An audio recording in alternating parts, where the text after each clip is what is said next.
Welcome to Compassion Speaks, where we give a voice to the nonprofits in the community. I'm your host, Ezra Borrego, and today we have with us is Spike from Bikers Against Child Abuse, and we also have Link and Nemo. Welcome, you guys. Thank you. I'm glad you guys were able to be here with us today, and you guys have something that is going to be incredible to share today. I'm going to start off with you, Spike. Spike, you are the main guy in this area that you're getting the BACA program going, and how long has it been going up here now? Yeah, so I'm a member of Bikers Against Child Abuse, and I'm part of our chapter here.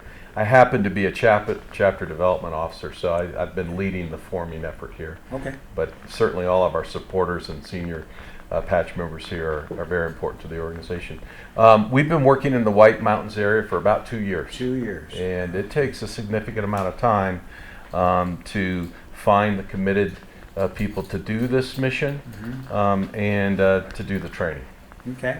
And so you have how many members right now in the White Mountains? We have two patched members in the White Mountains, Doc and myself, and then we have 5 supporters, 4 who have been with us for a year or longer. Okay. And Nemo is our newest supporter. She is just starting her training. She's gone through her FBI background check, and so she's at the very beginning of her BACA journey. I imagine you have to be 21 or older to be part of your group? So 18 is typically the age. Okay. Most of our members aren't as young as Nemo, but she has a real heart for this, and we'll see how she enjoys training and what the future holds for her within BACA. Okay.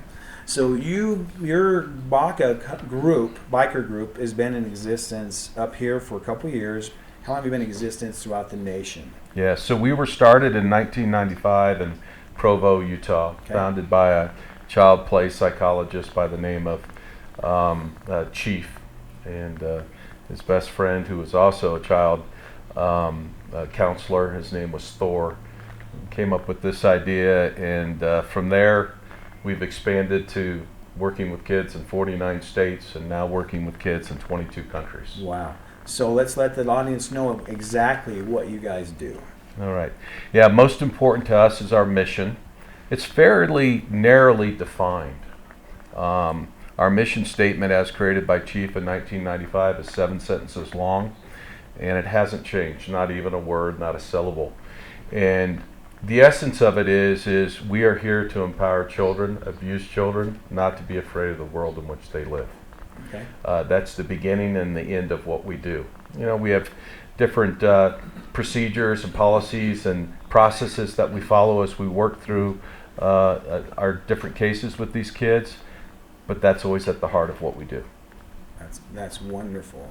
Link, what got you involved with BACA? What made you decide to come on with a biker group that helps these kids? Well, I've rode for most of my life.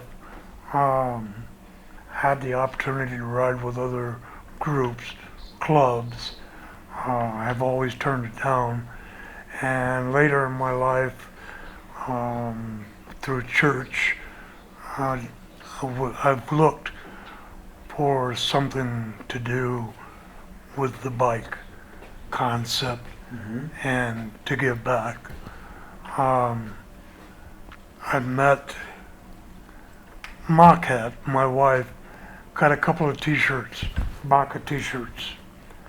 And for the first couple of years, we wore these t-shirts here on the mountain without being a part of the group. Okay. It's amazing the input that we get from the public on, we love what you do. I don't do anything, I wear the t-shirt. So I finally met the group one night here in Sholo, and we went to our first church meeting, and after Spike presented what we do, the next right step was to join the group, and made the commitment to do so. That's awesome. That's wonderful. So you wanted to be part of something that's bigger than you. Exactly. To make a difference. And that's what we found is the brotherhood within the group is awesome. It is very empowering. Not only for the children is who we empower, but for ourselves is an empowerment in itself. Okay. Nemo, so what made you decide to, I know you work in places that I'm familiar with, so what made you decide to join these furry guys, these guys that are, I call them angels because of what they do. And we'll discuss that a little bit later why I feel that way. That do you feel safe between these two guys? Oh, definitely. These big dudes. And what's the reason why you do feel safe with them? You know, I don't know how to answer that question. That's fine. I That's just the do. right answer if that's how you Yeah. I would.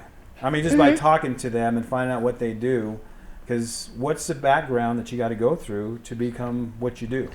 Yeah, so in BACA there are a few requirements. One is you need to either ride a bike or to have access to the back seat of a bike. We're not golfers or accountants against child abuse. We're bikers against child abuse. And that particular formula really works with kids that are living in fear. So that's important. And of course, Nemo is riding. So she certainly meets that qualification. And then there's some very important steps as a member that you go through. You come and you hang around us for a little bit, and we just kind of see who you are. And once you've been around long enough, typically in a chapter it's 3 months, you're invited to do a fingerprint and an FBI background check. And there are certain crimes where we just won't even work with you any longer. Any crime against a child, including DUI with the child in the back seat, domestic violence convictions, those kinds of things, they're just non-starters. Right. Some bikers have records, and as long as they aren't doing that any longer, and we have a chance to work with them, those records may be acceptable to us in the longer term. Okay. Wow. So you're in 49, you say 49 states? Is Yeah, that we what work with kids in 49 states. I think we actually have chapters in 47 states. But we work with kids in all 49, and if we knew of a child that needed our help in Hawaii, we'd probably find a way to do that.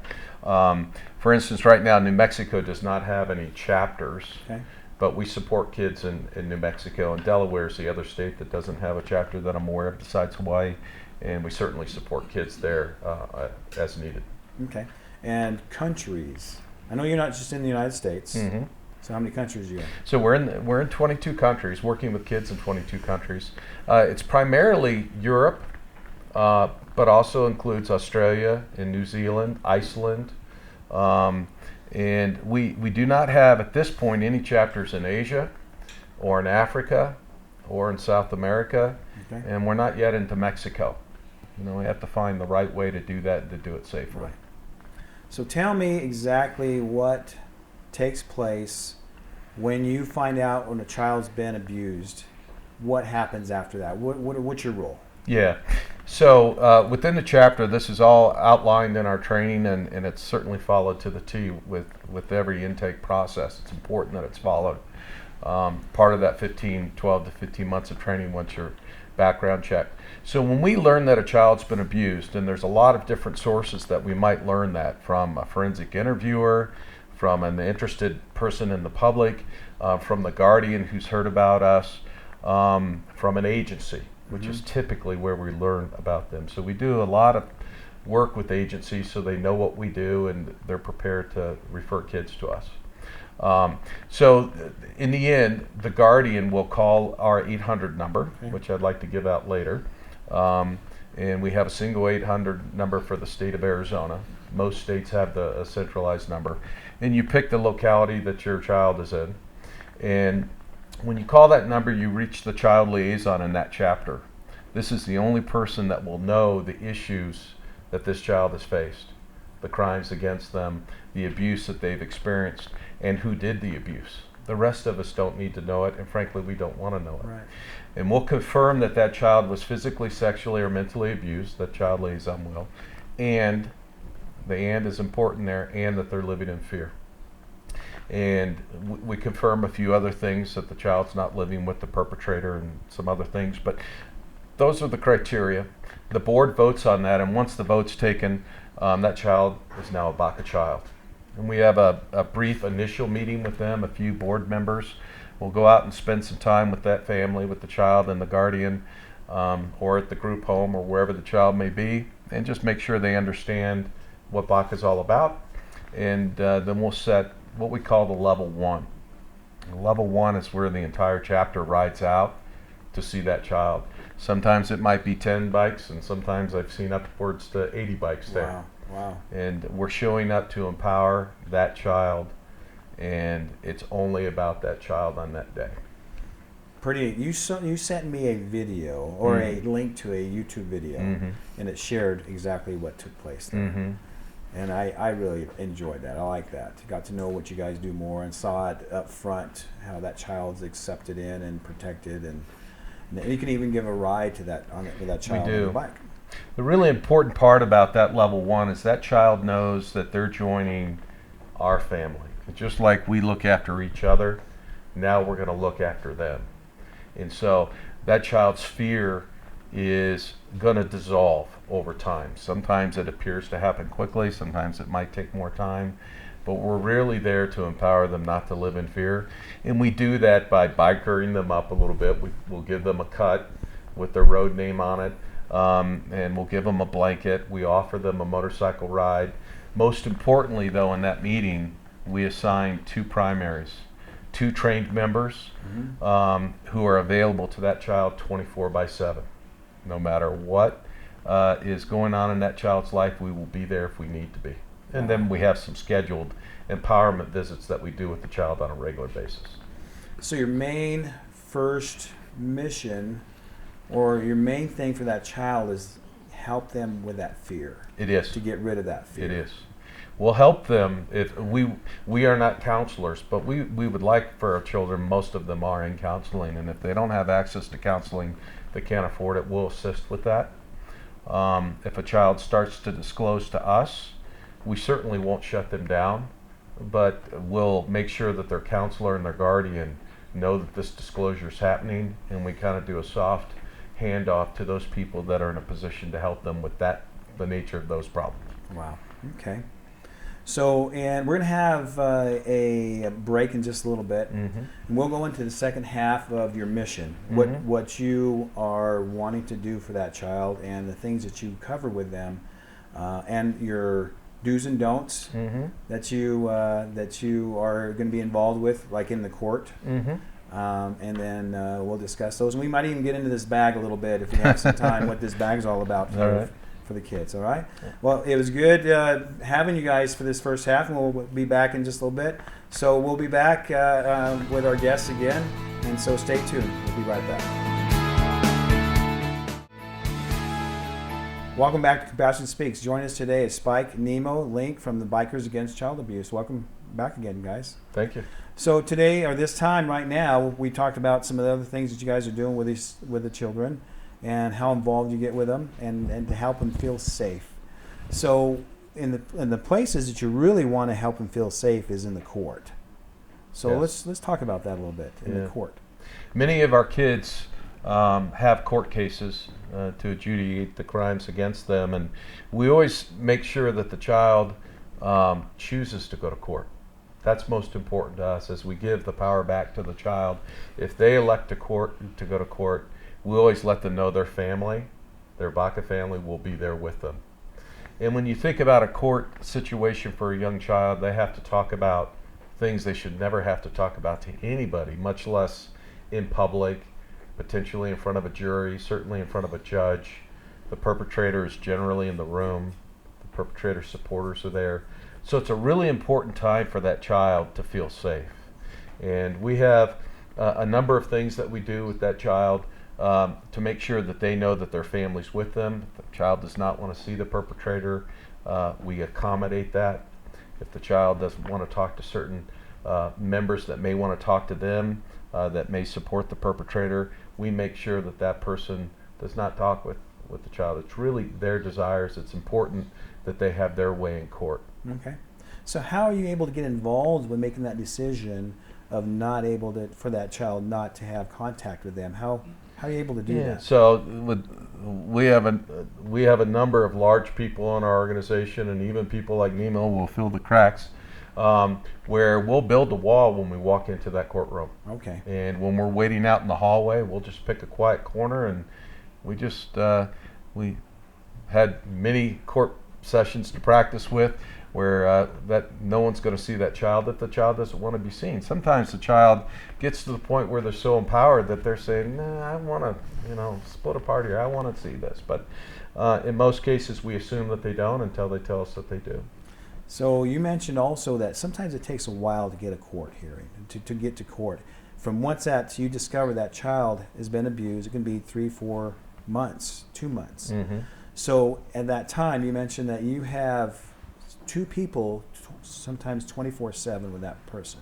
Yes, we have 2 Okay. primaries assigned to them. And so if that child is in fear, Okay. being harassed by the perpetrator or a supporter of the perpetrator, we do respond to that child's home. Okay. And we'll be there with them until that child feels safe. We stand outside. We'll do it for however long it takes. We ask the guardian to call the police first. The police may or may not come and take a report. But if that harassment continues, we will stand in shifts of 4 people for 4 hours until that child feels safe.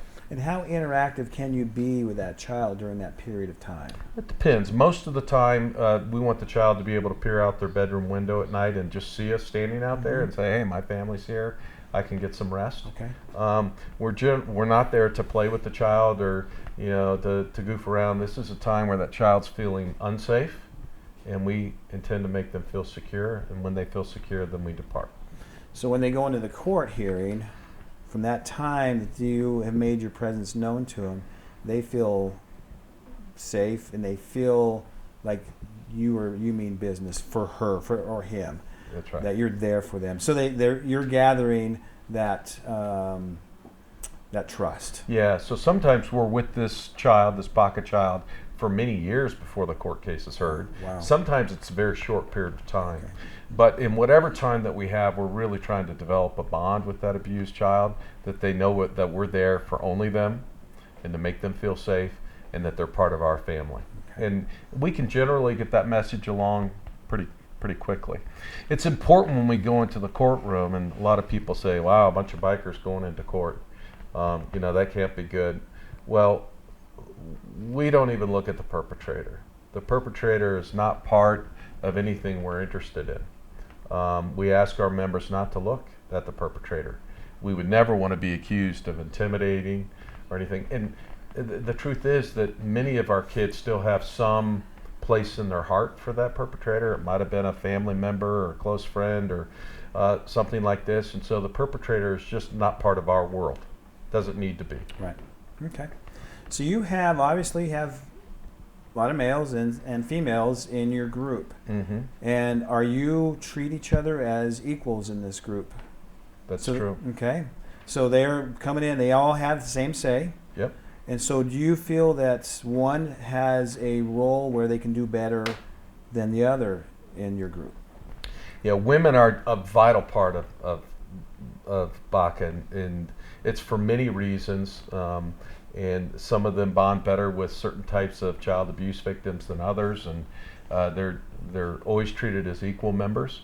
Mm-hmm. They're allowed to be on the chapter executive boards, on the state executive boards, on our international executive board, and strong women in BACA is a very common occurrence.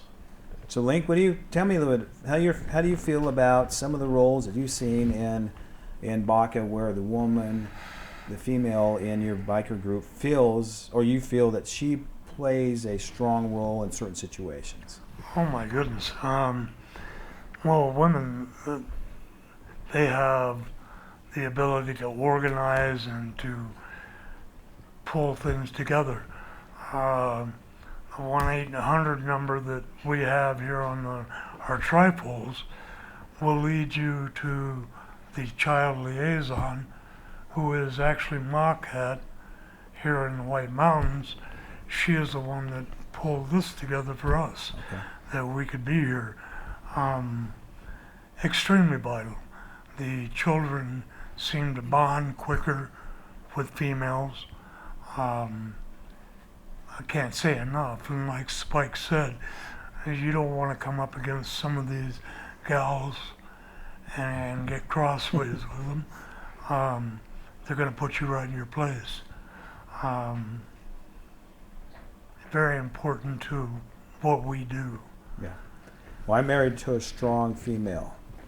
You know, she is very, what you see is what you get, and she has her role of protection in our home. She's like the mama bear sometimes, and sometimes they have to really maintain that, especially in the court. Yeah. You know, that can get pretty tough We do to have some not mama say bears. anything, zip it, and Yeah. just stand there and just keep your presence. Mm-hmm. So you have a second part of your mission that is very important to you. Yeah, part of our mission is that we make the general public aware of the scale of child abuse in our communities. It's our goal to stomp it all out. And I think it's difficult to have that mission if we aren't aware of the size of the problem. In Arizona, the number of reported cases by the Department of Child Safety on a continuing basis hovers around 50,000. Wow. 50,000 kids Wow. mentally, sexually, or physically abused every year. The DCS also maintains a child abuse hotline, and they give out regular statistics on a 6-month basis. And you'll see the numbers in the 23,000 range for a 6-month period of time over and over and over again. In those cases where they have to take a report is where they meet the statutory requirements of DCS to take that report. And what we learned from the experts in the state is that many cases of child abuse aren't reported at all.